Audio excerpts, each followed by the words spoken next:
So, what happens when a company goes bust? We usually hear about the big investors or the executives, right? But what about the employees? The ones who suddenly find themselves out of a job, with weeks, maybe even months of unpaid wages just gone. Well, today, we're going to look at why Malaysia's laws, which are supposed to protect these very people, are often a broken promise. Let's just start with a number, 10,042. That's how many companies in Malaysia were forced to shut down, to liquidate, between 2018 and early 2024. Now, that is not just a statistic on a spreadsheet. Every single one of those represents shattered careers and families thrown into crisis. And this quote from the research really nails it. A company failing isn't just a business problem. It's a deeply human one. It hits livelihoods, it shakes family security, and it can ripple out and affect the stability of entire communities. So you'd think there'd be a safety net, right? Well, there is, or at least there's supposed to be. The law actually makes a promise to employees who get caught in the middle of a corporate collapse. That promise is built around this pretty official-sounding legal term, preferential creditor. Now, what that means, in simple terms, is that under Malaysia's Companies Act, employees are supposed to get a VIP pass to the front of the line when the company's assets are being paid out. Their unpaid wages should be a top priority. The best way to picture it is like this. You're on a sinking ship, and you've been handed a priority boarding pass for the very last lifeboat. You're meant to be one of the first people brought to safety. But are you really?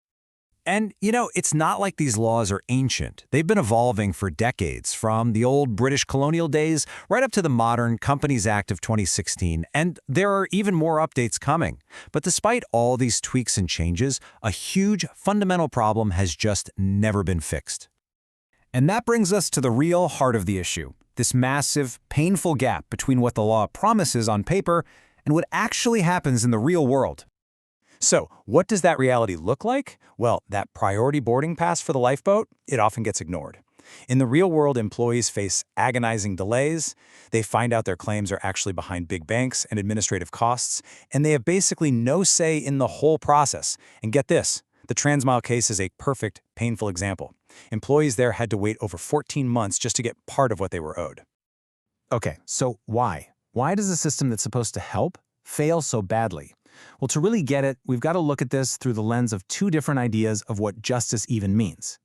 First, you've got procedural justice. Think of this as the how. Is the process itself fair? Does everyone get a voice? Is it transparent? Is it consistent? As we've just seen for employees in Malaysia, the answer is often a resounding no. And second, there's distributive justice. This is all about the what, the final outcome. When all is said and done, was the pie, or what's left of it, divided up fairly? When employees who've lost everything walk away with little or nothing, that's a massive failure of distributive justice. A big piece of this puzzle lies in how courts tend to approach the law. The dominant thinking in Malaysia is what you might call rule-based. It's very strict, it follows the written rules to the letter, and it prioritizes predictability for creditors. But there's another way to think about it, a principle-based approach. This one says, hey, let's also consider fairness, moral principles, and the real-world impact on the most vulnerable people in this equation. That ongoing tension really explains a lot. But here's the good news. This is not an unsolvable problem. Far from it. We just need to look at how other countries have tackled this head-on and found ways to properly protect their workers. So is there a better way to do all of this? Oh yeah, absolutely. Let's take a look at a couple of examples. This table honestly says it all. It's pretty eye-opening.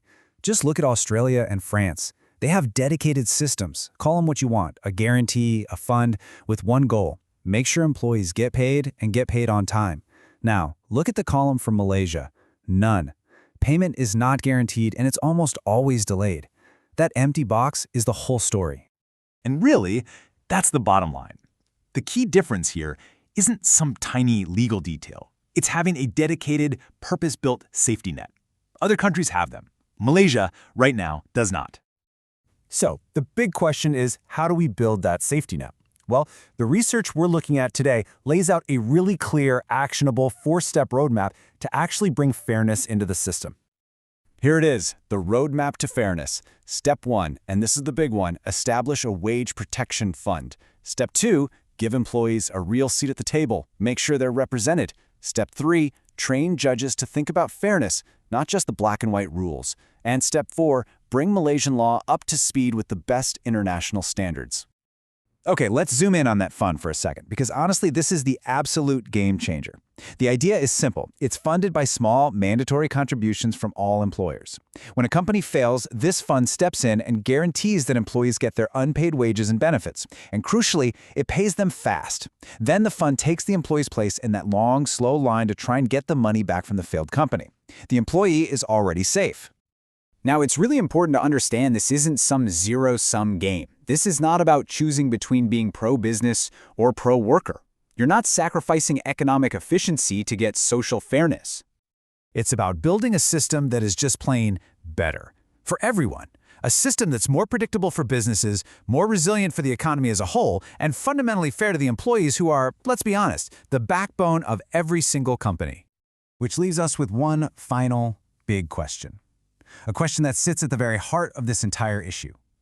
When a company fails and everything falls apart, what should our laws truly prioritize? The cold, hard logic of financial rules, or the fundamental principle of human fairness? Because the answer to that really defines the kind of country we want to live in.